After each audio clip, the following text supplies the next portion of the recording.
Have you ever stopped to think that maybe some of the ancient ideas we've inherited aren't quite what the original thinkers had in mind? What if over thousands of years, something really important got, well, lost in translation? So, imagine it like this. The original idea is this brilliant, super sharp, high-resolution image. It's packed with detail, full of life. But the translation we get sometimes, it's more like a blurry, pixelated version of that same picture. You can kind of make out the shape, but all that power, that clarity, it's just gone. Today, we're going to try and bring one of those ideas right back into focus. We are diving deep into one specific term from the Sammādiṭṭhisutta. It's an ancient Pali text that's all about creating a blueprint for clear understanding, and you're about to see how one tiny shift in a single word can change, well, pretty much everything. Okay, so let's start with layer one. We're going to put on our modern translator hat. We'll look at the way this idea is almost always translated today. The standard, by-the-book dictionary definition. The term we're zooming in on is Sammādiṭṭhi. Now, the direct scholarly translation is right view. It's defined as having the correct perspective, the right way of seeing reality. Okay, seems straightforward enough, right? According to this text, the very first step to getting this right view is to understand something called the unwholesome and where it comes from, its root. So, what in the world is this unwholesome thing? Well, the word in Pali is akusala, and when you look it up in a dictionary, the translations are pretty intense. We're talking unwholesome, demeritorious, bad, even evil. This frames the whole idea of right view as a moral checklist, right? Know what's bad and just don't do it. But what if that's just the blurry, low-res version of the idea? And that brings us to layer two. It's time to switch hats. Now we have to think like an ancient linguist. We've got to go deeper than the modern dictionaries and try to figure out what these words really meant back then and the language people actually spoke. We're digging for the original intent. And when you trace that word, akasala, all the way back to its most basic fundamental root, you find something completely different. It has nothing to do with morality or sin. Unskillful, that's it. That's the word. And that one-word change absolutely transforms the entire concept.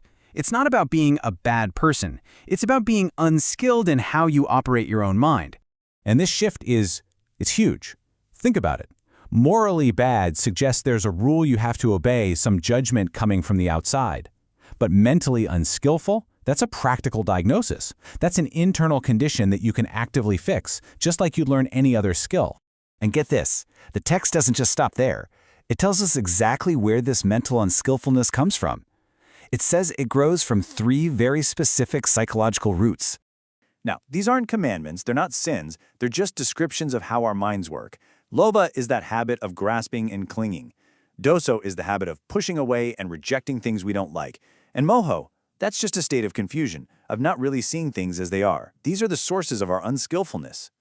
So how does this completely change the picture? For layer 3, let's put on our visual storyteller hat.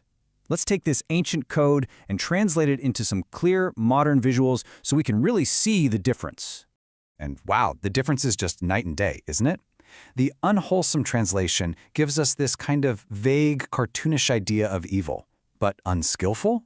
That's like clumsily juggling chainsaws. It's not about being evil, it's just a lack of skill that is actively and vividly causing harm to yourself. It's a practical problem.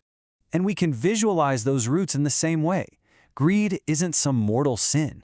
It's the unskillful act of trying to grasp smoke. It's impossible, and you'll never be satisfied. Aversion is like trying to push away your own shadow, a totally frustrating and pointless task. And confusion is like trying to find your way with a compass that's just spinning wildly. See? These aren't moral failures. They're just really ineffective strategies. So why does this matter so much? Why is this little shift from bad to unskillful such a huge deal? Because it completely reframes the entire goal.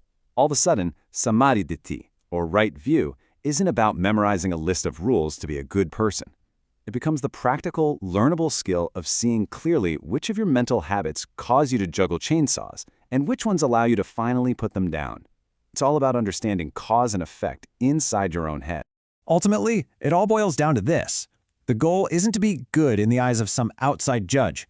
The goal is to become skilled at navigating your own mind to create a better life. This one shift turns spirituality from a system of belief into a program for training.